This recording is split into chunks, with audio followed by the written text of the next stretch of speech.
নমস্কার বন্ধুরা, আমি রীতা আর চলে এলাম আমার রান্নাঘরে অর্থাৎ রীতার পাকশালায়। আজকে তোমাদের নতুনত্ব একটা পরোটা বানিয়ে দেখাবো। আটা ময়দা ছেড়ে এই জিনিসটা দিয়ে একবার পরোটা বানাও, অনেক নরম হয়, খেতে কিন্তু অনেক ভালো হয়। তা চলো তোমাদের দেখিয়ে দিই এটা কি দিয়ে বানাচ্ছি। প্রথমে আমি এক বাটি সুজি নিয়েছি আর এই সুজি দিয়েই তোমাদের পরোটা বানিয়ে দেখাবো। পুরো রেসিপিটা দেখার জন্য অনুরোধ রইল, না হলে কিন্তু তোমরা ভুল হয়ে যাবে, বুঝতে পারবে না। এখানে একটা কড়াই বসিয়ে নিয়েছি আর গ্যাসের ফ্লেমটা মিডিয়াম রেখে সুজিটা আমি ভেজে নেব আর 5 মিনিট ধরে ভাজবো। বেশি ভাজার দরকার নেই, 5 মিনিট ভাজা হয়ে গেলে ওই বাটিরই আমি 2 বাটি জল দেবো। গ্যাসের ফ্লেমটা একদম লো করে দিয়েছি, নাহলে জলটা টেনে নেবে। 2 বাটি জল দিচ্ছি, অর্থাৎ 1 বাটি সুজি আর 2 বাটি জল। আর স্বাদ মতো লবণ দেবো, 1 টেবিল চামচ রিফাইন অয়েল দেবো।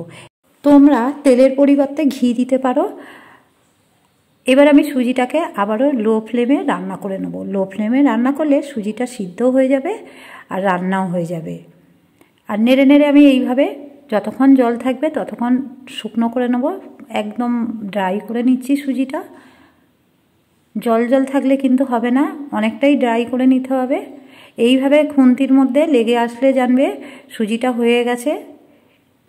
এই অবস্থায় একটা বাটির মধ্যে নিয়ে নেব, নিয়ে হাত ছোঁয়া অবস্থা মতো ঠান্ডা করে নেব। এই গরম অবস্থায় তো হাত দেওয়া যাবে না। এবার এখানে ময়দা কিছু অ্যাড করব। আমি এখানে বলেছিলাম আটা ময়দা ব্যবহার করব না, কিন্তু আটা ময়দা ছাড়া এটা করা সম্ভবই না, কেউ করতে পারবে না। কারণ পুরোপুরি আমি আটার করছি না, পুরোপুরি ময়দারও করছি না। এখানে একটু দিতে হবে, না দিলে কিন্তু এখানে যে ডোটা ঠিকঠাক রেডি হবে না।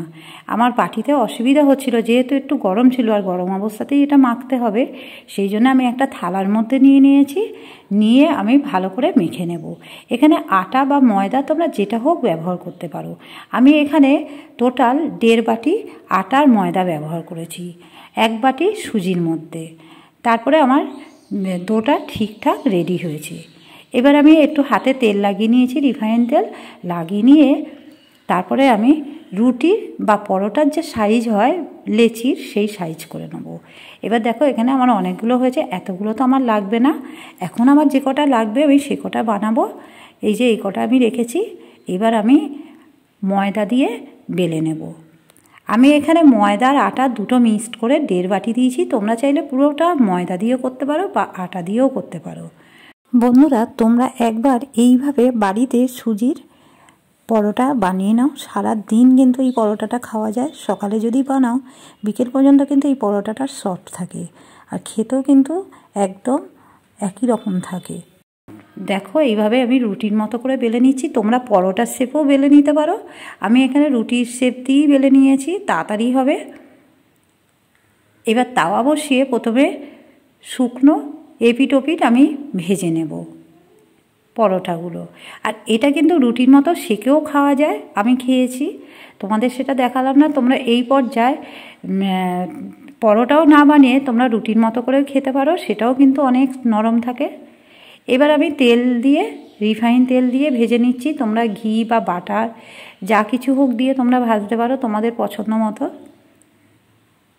গ্যাসের ফ্লেমটা মিডিয়াম রেখে এইভাবে চেপে চেপে 2 পিঠ একটু লাল করে ভেজে নিচ্ছি পরোটাগুলো। একটু হাতে সময় নিয়ে পরোটাগুলো ভাজলে কিন্তু অনেক স্বাদ হয় আর অনেক কিন্তু ভালো হয়। আর দেখো এইভাবেই ভেজে নিতে হবে। আর এই পরোটাগুলো কিন্তু সত্যি বলছি তোমাদেরকে, বারবারই বলছি, খেতে কিন্তু দারুণ হয়। আর সুজি দিয়ে তোমরা একবার বাড়িতে এইভাবে ট্রাই করো, কেমন হয় অবশ্যই আমাকে কমেন্ট করে জানাবে। আর ভালো লাগলে অবশ্যই একটা লাইক করবে আর প্রচুর পরিমাণে শেয়ার করবে।